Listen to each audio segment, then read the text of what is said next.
out. But two, the family businesses won't go on forever.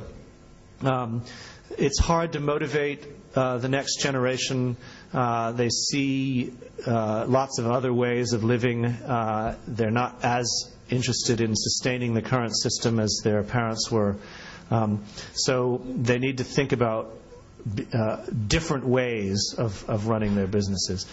That's a slightly long-winded way of answering your question, but I think that the things I've learned from working in Saudi with entrepreneurs is that you have to train them very differently than you would train entrepreneurs elsewhere. It's not about motivating them by money or by self-actualization.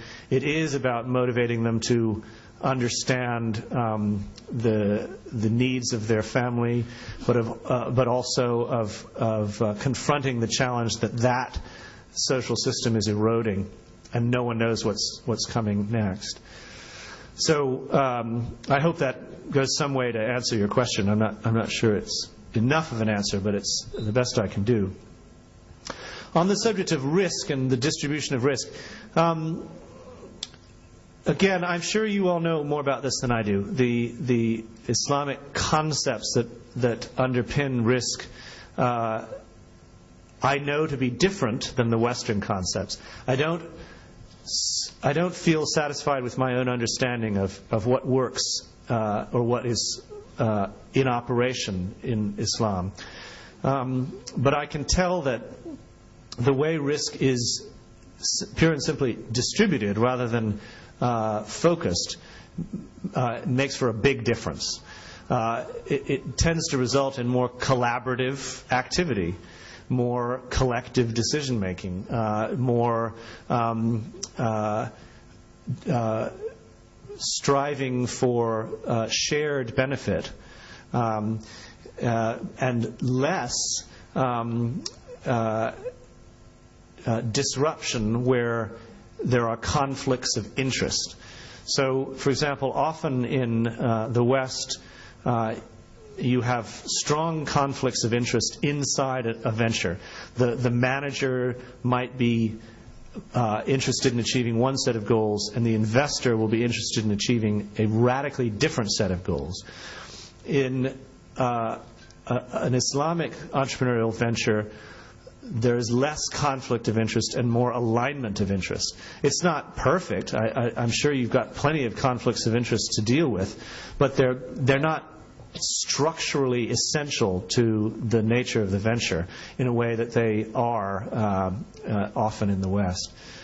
I mean, just to illustrate this a bit more concretely, often you will have an investor whose sole motivation is to grow his investment, to drive the company to do more so that the investment returns a very high rate. But the manager might not want to grow that fast, or might not feel that it's possible, or in fact might not want to grow at all, might just prefer a lifestyle where he's doing what he's set out to do and what he's doing right now, and growth is not important. But those motivations are completely in conflict with each other, and the investor has much more power. The investor can always threaten to pull his money out of an organization and kill it if his interests are not met. Now, in the relationship of the person who provides resources and the person who manages resources that occurs in an entrepreneurial venture, in an Islamic social venture, that real conflict doesn't occur to quite the same degree. There is much more shared understanding of what will be best for the group as a whole. And I don't really understand how it works, but I can observe that difference, and I think that's one of the most significant differences between Islamic entrepreneurship and non-Islamic entrepreneurship. I hope that answers your question. Anything that isn't right Have I misunderstood anything that's very important? Because I'd love to know about that if it's true, so that I can make sure I correct things. Please don't be shy. Let me know if there are any aspects of my thinking that seem to you incorrect.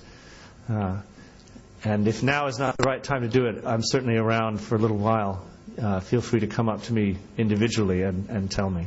Mm-hmm. They are all entrepreneurs. Yeah. You all know much more about this than I do, because you're doing it, and all I do is think about it. So I would value your input immensely. Mm-hmm. No more question. I believe we have come to the end of the session. But